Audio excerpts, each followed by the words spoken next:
Motorsport 411 presents all the four- and two-wheeled action. Motorsport 411 with Sean Cardovillis. Welcome to Motorsport 411, your home for all your four- and two-wheel action in Africa. Coming up in this episode, we round up the ARC Equator Rally that was held over the weekend. We speak to the top two, Karan Patel and Yasin Nasser, and we have an exclusive with the motorsport legend Asad Anwar, who finished 6th overall. All the four- and two-wheeled action. Motorsport 411. Welcome to the show. So the ARC Equator Rally was held in the Voi area over the weekend. Karan Patel continued his winning streak with victory in the event, and he was followed by Yasin Nasser with Jasmeet Chana 3rd overall, although Jas Mangat was credited with 3rd in the ARC category. After the event, we caught up with the overall winner, Karan Patel. Karan, congratulations, another win under your belt. How do you feel? Thank you. As always, it's a good feeling. More important for me is that the team is happy also with the performance. They do put in a lot of hard work behind the scenes, so it's not only about how I feel, it's how we feel as a team, and I think we're all very proud of the result we've achieved today. Sitting with your father, Kiran, he was showing me the process after the Guru Nanak rally. The car stripped down completely, just put back together, everything checked. Preparation really is key for, these events. Yeah, for sure. Preparation is key. We do our own small things behind the scene, like definitely checking very many critical parts for signs of cracking with specialized methods, which just happens to be my core business. That's the job I do when I'm not rallying. So everything we do is kind of helping us achieve reliable finishes, and then yes, the performance of the driver and the co-driver allows us to achieve high finishing results. So we've been winning. I think it's the 4th win in a row. Hopefully we can continue that streak and make it more than that. You guys seem to be finding a formula to win events. Can you just tell us more about that? From the navigator, you in the gym, there's the sponsorships, there's so much that goes on behind the scenes. Yeah, I mean, to be honest, on sponsorship side, there's not much, to be honest.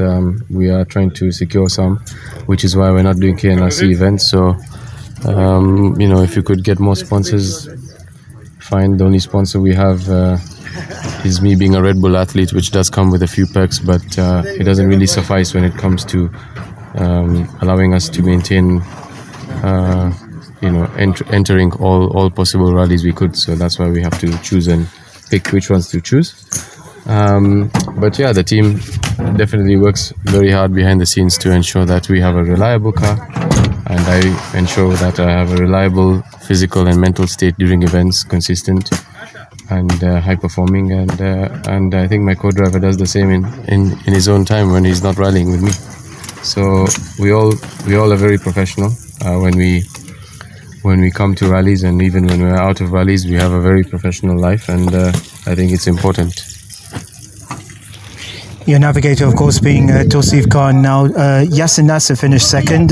There's quite a bit happening behind the scenes in terms of, what he's doing with you. Yeah, that's maybe that's for him to tell you what he's doing with us, but we are supporting him, and you can see the results are showing, so hopefully he gets to maintain this position, if not improve on it. Yeah, there was a very tricky situation that happened on Saturday.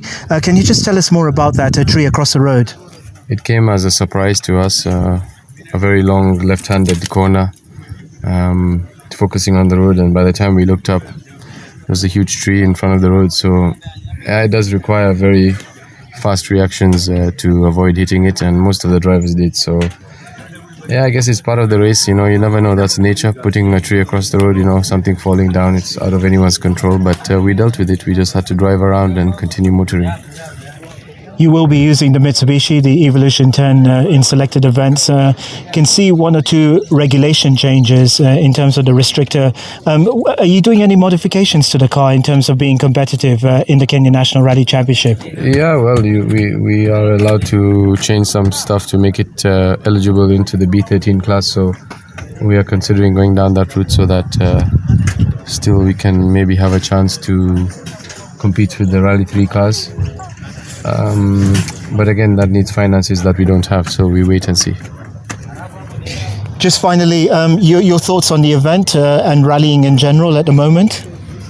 So far, so good. I mean, the rally was well organized. I know it was last minute for a lot of people, and finances were also short on their side. So, for what it is, job well done to the organizers, and let's see where rallying goes in the future. I understand there have been some significant changes in the leadership of the Motorsports organizing committee, and so we're looking forward to some changes which benefits us as drivers. That's the overall winner of the ARC Equator Rally, Karan Patel. We'll be back. All the 4 and 2-wheeled action. Motorsport 411.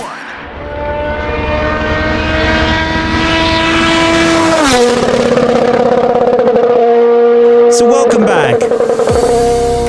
Now the Uganda superstar Yasin Nasser is using 2023 to get used to his brand new Ford Fiesta Rally 2 car. He came second overall in the ARC Equator Rally. After the event, I caught up with Nasser. Yasin, thank you so much for speaking to us on Motorsport 411. Second overall, you must be very, very happy. Yeah, Sean, it's been very interesting for us as well, considering that we're driving Voi for the first time and being with a new car as well, as we are also training still, trying to learn a lot of things in our car. So it's fun. We are very happy with the results today. It was extremely hot, very, very dusty. What particular problems did you encounter through the weekend? Besides the heat everybody went through, we did have a small hiccup with our power steering pump. It seems it's because it's a third one we are having since we started, so it's something like which is normal. We're trying to get hold of Ford and M Sport to see what is the issue. And that caused us about 10 minutes delay in service today in the morning, because we found the leakage was a bit more and the steering was hard by the time we were getting into service yesterday. So, but generally everything was fine. We had one flat tire, but it was in a transport, I think so. And the rest was fine. No problems at all. We saw members of Karan Patel's team also helping you out a little bit, mixing with you guys. There is a partnership in the offing. Just explain a little bit more about that. Yeah, we have partnered with the KP team. Actually, we've been learning through KP. Karan has been coming to Uganda to train me as well, how to drive the car and how to do the setups. And then eventually we agreed that his mechanics will be helping us out. Both Rob and Raju and Hamza also will be around throughout. So we agreed on being together for the entire season for this year, and we will be together throughout, whether we are going to Tanzania or we'll be in Uganda or wherever we'll be traveling. So we'll be traveling together. So especially not only for the ARC events, but local NRCs as well. So wherever we'll be traveling, they'll be joining us. They are already experienced. They know how the car is behaving. They know the setups of the cars. Okay, it's a bit of a higher grade, but considering that they've already gone through the Ford process, they know each and everything, So, and they've been learning through it as well. So it's a bit easy for me, so that they'll be able to maintain my car as well. Also that we agreed that they are going to be training my crews as well. So if you would have seen today, we have like 6 of them who are always moving with us, but we are training 4 of them who are constantly being with us on the car since it came in. and these are my same crews that I've been with for the past 5 years. And by changing the car doesn't mean that I need to change my local crews as well. So they've been doing a fantastic job. Rob has been training them, Raju has been training them as well whenever they've met. So yeah, it's a good to have them. You've seen how hard like movements and everything that happens with them, so it's great. A word about Ali Katumba. He's stood by you all these years, and it's going to be extremely busy for you, competing in Uganda, Kenya, Tanzania, and then also rounds of the Africa Rally Championship. Yes, Ali Katumba, you see, we've come a long way since we started. It's been 5 years, and leaving each other has been a bit difficult. It's not only about that we are rallying, but we've become more closer as a family as well. And that's how we've been behaving with the rest of our crews. Whoever has joined us since before is the same people who are with us today. And him has been part of it. So we've both of us, we are independent working, and businesses are still running, but we've agreed that this year we have to have more seat time and see how we can continue competing so that we can be able to improve ourselves. It's not only about me to be able to improve, but it is also for him as well.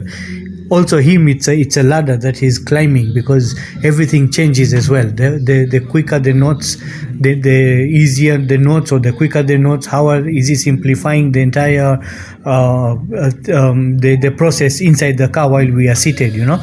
So yeah, it's tough for the entire crew. It's very tough, but we are trying to make it up so that we can have a smooth next year and ahead in the further plans. All right, okay. Uganda, it is rising. We see motorsport probably the number one sport ahead of football in terms of popularity. Your thoughts on the sport in Uganda? You see, motorsport has always been a very big fan base for Ugandans back home. And this has been a very big concern with the FIA as well, because safety was very, very crucial during that time, and we think that for the past 2 years FIA has been sending representatives to come and enlighten how the entire sport is supposed to be run in terms of safety. And I believe that we are doing very well at the moment. The federation also is really trying to keep up with the funds and trying to make sure that they are away whenever rallies are there, and we get a lot of funds from all over Kampala, not only Kampala, the entire Uganda, where an event is available. And we're looking at more than 500-600 kilometers, somebody using his own fuel, resources, accommodation, food to come all the way and support us, you know. And you can see, like this ARC, if it was in Uganda, it would have been different. The event has ended well. Everybody has secured themselves. The prize giving is done, and we've gone. But if it was in Uganda, it was a party after party. It would have been crazy. When you come to the FF, you have ushers on the road. They are literally waiting for you. But nowadays, they are a bit far from the roadside, but you can still see them. So yes, I can say that Uganda, we have the best motorsport fans, and we hope to continue to have the same, but observing the safety. Kenya seems to be the opposite. The Safari, we have no shortage of fans for that, but the Kenya National Rally Championship, this ARC, is struggling a little bit in terms of marketing, in terms of the fans. Your thoughts on the state of motorsport in Kenya? It's sad to see the numbers are going down. If you look at today, we had very little numbers, and I think they're struggling with the sponsors a lot. Most of them that you would have seen today running are all self-sponsored. Hardly you can count numbers that are there. And as WRC is still going to come, there is a huge budget, and same has been done to the local events as well. Huge budgets are there, but probably they would have been able to now spare some to get from the other side and give it back to their own people, so that they'll be able to run as well. Otherwise, I'm not seeing many people continuing with the rallying here. Saying that, also it is important that there is transparency. Nowhere, no federation is straightforward anywhere in the world. I do not want to say that one person is bad and the other one is not bad, but what I'm saying that it is good to be transparent for the growth, more transparent for the growth. Abnormal numbers does not make any difference. We will continue it for 1 year, 2 years, but what happens next? Do you want us to kill the WRC in the next 5 years or next 3 years, or you will not have any cars eventually? Because already today we are counting the number of cars that can participate actually in WRC because of the homologation statuses. But again, counting it in terms of finances, it's too expensive to do it as well. So probably with the time, probably they will be able to understand the scenario. Or if not, then we can't say much. Everybody, it's a risk that is going on, and not only in Kenya. We have the same situation in Tanzania. We have the same special situation in Uganda, even in Rwanda. Rwanda also, you see the cars they have, they are all lower class cars. Even in Burundi, same way. So we just need to simplify more and more as much as possible. Finally, what's next for you? PAL is next, so we'll still be preparing for PAL, but in between, if I don't remember if there is any NRCs in between, so if there will be any NRCs, then we will be able to go and get some more seat times. If not, then we look for good spots and continue to train and see how much we can more catch up with the car. That's the Uganda superstar Yasin Nasser. We'll be back. All the 4 and 2-wheeled action. Motorsport 411. So welcome back. Now, in the 1990s, he was known as the master of the special stages. The motorsport superstar Asad Anwar had a very impressive ARC Equator Rally. Straight after the event, I got to sit down with Anwar. Asad, thank you so much for speaking to us on Motorsport 411. Congratulations, 6th overall, 4th in ARC, and of course 4th in the KNRC category. You must be very, very pleased, first of all. Yes, it feels like beginner's luck again. After 10 years, yes. It's a good feeling. We had fun. We're happy. How difficult were the conditions out there? It was a beautiful rally. The route was excellent, very well chosen, well planned. It had a bit of everything. It had rough, straights, tights, smooths, fast, everything a rally needs. The conditions got rougher and rougher as the road got dug up, but we just had to drop our speed a little bit and not damage the car. I guess experience pulled us through because a lot of other cars broke down. You had Shamir Yusuf as your navigator. How key was he during the rally? He is an excellent navigator. This new generation, they're really good. He was excellent, not a call off. It was very, very good. Excellent navigator. And we gelled together. We had a laugh in the car. We did well. It's good energy in the car. I'm very happy with him. It seems like it was almost a last-minute decision to compete. What made you decide to compete? My son, he got the car ready for me and said, "Dad, you've been working too hard. Go and race a little bit and release some stress and steam." So Hamza kind of pushed me this way. And I'm glad he did because I really enjoyed it. I'm sorry for him that he didn't finish, but it's good. It's good that he pushed me to race. You're very much involved with Hamza. Of course, he's competing not only in Europe, but also in the Kenya National Rally Championship and hopefully the ARC as well. Just your thoughts on how he's improved so much? He's come back from Sweden a changed man. I was talking to Ian Duncan, talking to Anthony Nielsen, a few other people. His driving's become quicker and neater and cleaner and he's 24, so he's got an age advantage over the rest of the champions. He has all the makings of an Africa champion. let's see where he takes it. It's a lot of pressure on you. You're, Hamza, being self-funded in Europe at the moment. How difficult is it for the family at the moment in terms of being involved, to make sure he succeeds in rallying? Kenya Airways have been very good. They gave us the tickets up to Amsterdam. Surinder Theti was kind enough not to charge us anything. We just paid his expenses. The air tickets, the accommodation, the recce car, it all builds up. We had Safaricom branding on the car. I need to ask the Young Stars program to have a conversation with them on. We had branding on the car, so I think they'll come up with something. But at the moment, it's we really have to dig deep and raise the money. So I hope Safaricom comes on board. Was a difficult rally for him. We can also see the Young Stars resources are stretched as well.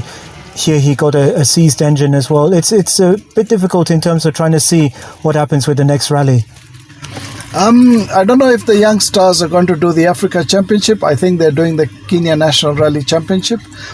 So, Adil's a good team manager that's running the car. So, I think they'll pull through. They'll be able to do the KNRC.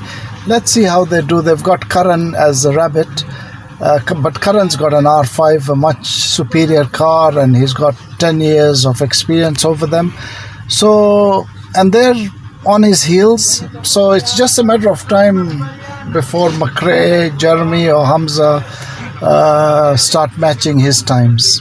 He's got a R5. It would be interesting to see if he was driving an R3, how quick he would be against those three boys. You have got the Ford Fiesta at home, the R5. What's the future hold in terms of Hamza? If they're not doing the ARC, then Hamza will drive a Mitsubishi in the ARC, do all the rounds just to get some experience. We have the Fiesta at home. I know Hamza is raring to drive it, but we don't have any spares for it. Unless he gets a sponsor. If he gets a sponsor, we'd love to see him in the R5. Just because then Karan has some competition. At the moment he doesn't, and it must be really boring for him to keep winning and winning. But we're trying to look for some sponsorship and see if Hamza gets an R5, and then it'll get interesting. We're seeing Yasin Nasser, he's got the Ford Fiesta. There's rumours of another, possibly a Hyundai R5 destined for Uganda. Your thoughts on how Yasin and company, there's Just Mangat, how they're performing? They're excellent drivers. Yasin proved himself today, Just proved himself. These are really good drivers. They're top-class African Rally Championship contenders that any one of them can win the championship. There's also Saman Vora that's just acquired another R5 and he's training on it. And that boy is quick. I think his Hamza's age about 24. So it's getting interesting. It's upping the game. It's what Africa needs. The Young Stars program was excellent. It brought talent out. Hamza, Jeremy, McRae. It was an excellent foresight of Phineas Kimathi that really his brainchild. He brought these cars to Africa. He did really well. Thanks very much to Phineas. We can't thank him enough. Finally, what's next for you personally? We see you at the odd rallycross. What's next for you in terms of motorsport and in terms of competing? Because of business, I can't do all the rallies, but I had so much fun this weekend. I'm going to come and I'm going to come and race again. I think we'll do Uganda just because it's fun. We'll go camp out there and the crew are really good fun. We'll take you along with us. I'm inviting you. Okay. Come with us. And then we'll do Tanzania. And then, if Zimbabwe and Zambia are up, I'd like to go do those events also because Hamza will be doing that. So if we have 2 cars, it's much, much easier. Share the spares and everything. That's the motorsport legend Asad Anwar. We'll be back. Motorsports 411 with Sean Cardovillis. So that's it for the show this week. Our thanks once again to Karan Patel, Yasin Nasser and Asad Anwar. Our thanks as always to Big City Studio. I'm Sean Cardovillis. See you next week.